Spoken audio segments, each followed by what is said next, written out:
friends, family, ADD associates, thank you for coming to my channel. Thanks for being here. And so, where do I even begin?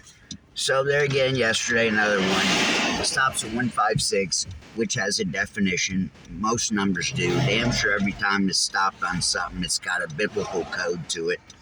And the video, one of the last videos, I stopped videoing at 444. I didn't mean to do that. By mere coincidence. So, there again, I don't know how long I'm on here.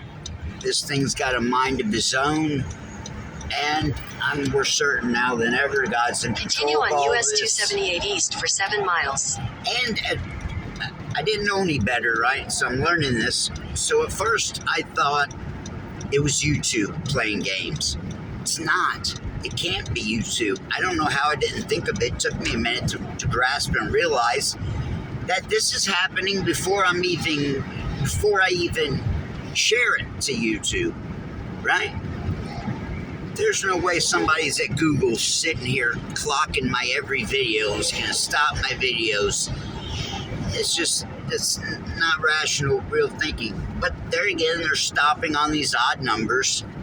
And I'm certain more now than ever that it's some kind of message from God.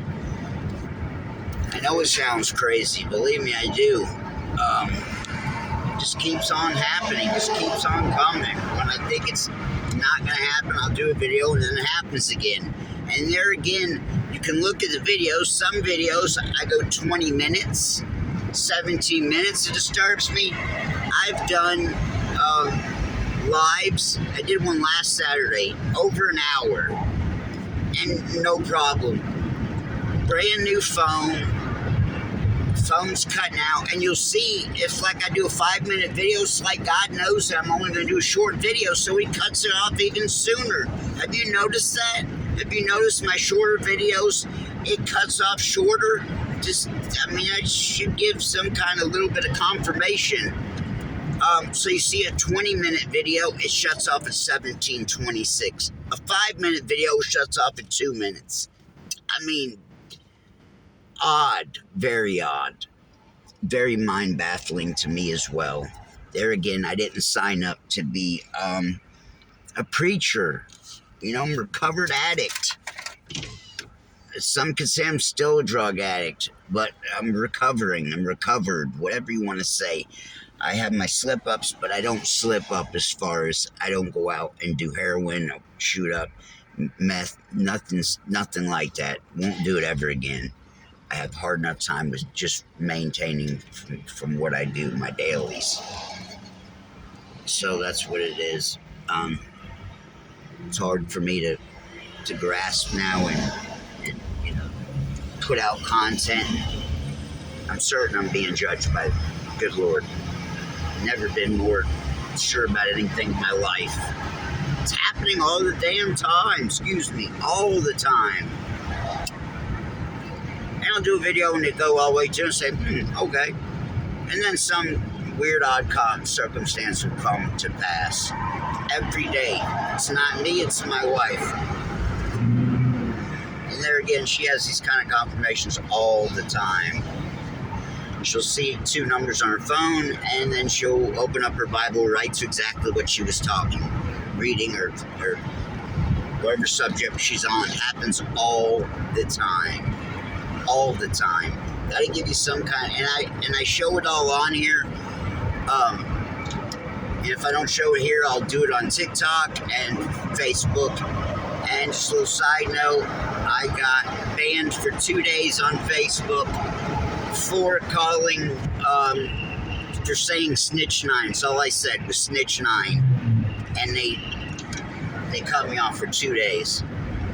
Whoop-de-woo, is what it is. But I share a lot of stuff there because I don't care as much if I lose.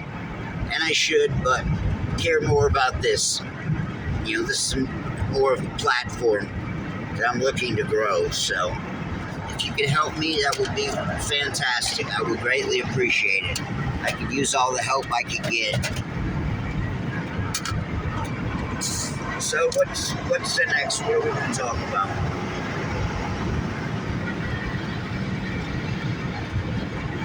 So I had big problems with drugs my whole life,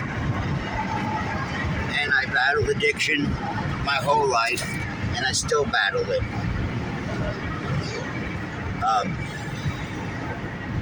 There again, I've been convicted. I feel that I'm not to say or speak on certain things, or if I do, I need to put it out in the proper context, in the proper form. It's making it kind of hard on me to do my thing. I came on here because my best friend killed himself roughly a year and a half ago. Right before I got on TikTok. My best friend, Aaron McDowell, was in ADD class with me growing up, LD class. We were in it, even in a place for disabled people after high school. We were in that place together.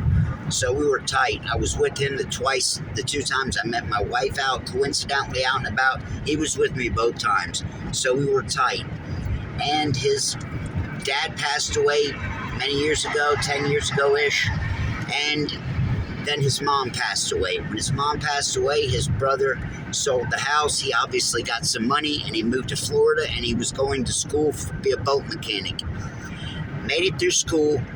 However much money he got, he must have got a nice little whop because he bought a brand new car, and he went to boat school, and I discussed this. He was showing what he had for dinner every night.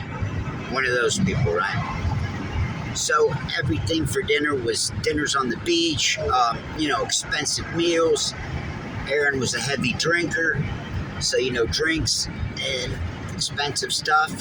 And he finishes his boat mechanic school, and then he kills himself. That hit me like a ton of bricks.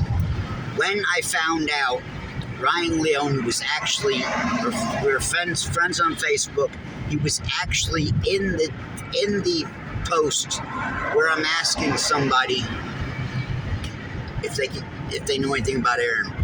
He was in there. So he was there when my best friend killed himself. So many words. So I've had a lot of friends die. Not as many kill themselves as much as OD'd and died. Way more people that OD'd. But there again, I've been knowing people that died since I was 15. When I was 15, I discussed this. I was in rehab, mental institutions, and I get out of one, and I get sent to state mental hospital, and I watched 2 people try to kill themselves in front of me at 15 years old. It was traumatizing. Right before then, when I was in the Kush rehab place, there was a guy in my class, and he blew his head off with a shotgun. I don't know how you could do that, but he blew his head up with a shotgun. He was in my outpatient class, and because of that, they took me back in inpatient, and I bucked, and that's what originally led me down to eventually getting down to state mental hospital. So starting at 15 years old, I've been dealing with this kind of stuff, right? A lot of people dealt with drugs. I know as much, if not even more, people that deal with mental disabilities, depression, bipolar, schizophrenia, ADHD, you name it. I've been dealing with those kind of people since a very young age, and it kicked into overdrive at 15, so I've seen and been around a lot of mental chaos. So you could say that I'm somewhat experienced in a quarter mile, continue straight onto Georgia 6 East, Thornton Road. I try to cut up. I try to make light of it the best I can. You'll see I'll do short videos, and some of them say stuff like unstable, willing, and able. I'm trying to be funny. I'm trying to cut up. I'm trying to make light of a very dark, ominous, and overwhelming topic that I've been dealing with my whole life. So I'm a firm believer now more than anything that these things come to pass. And my wife wrote something on Facebook, and it was beautiful. Basically come down to, it would be someone like me that God could and would use, someone that's been through all kind of trials and tribulations, who's been traumatized, who's been through some of the worst. I've been through some of the worst health-wise. I've seen and been and done through a mass amount of bad stuff. So therefore, that makes me a prime candidate for someone God could use to get through or to help people with mental disabilities. I myself had mental disabilities. They call ADHD, they call it a disability, okay? They call it a mental disability. It's what it's labeled. It's not labeled a good thing. It's labeled pretty much kind of a bad thing. So the thing she sent me, and I wish I could read it out, was beautiful, perfect. Why God chose me? Why? Who would it be that God would use? People have been traumatized. People have been through all kind of situations. People that can relate to people with mental issues. I can relate. I can see it for what it is.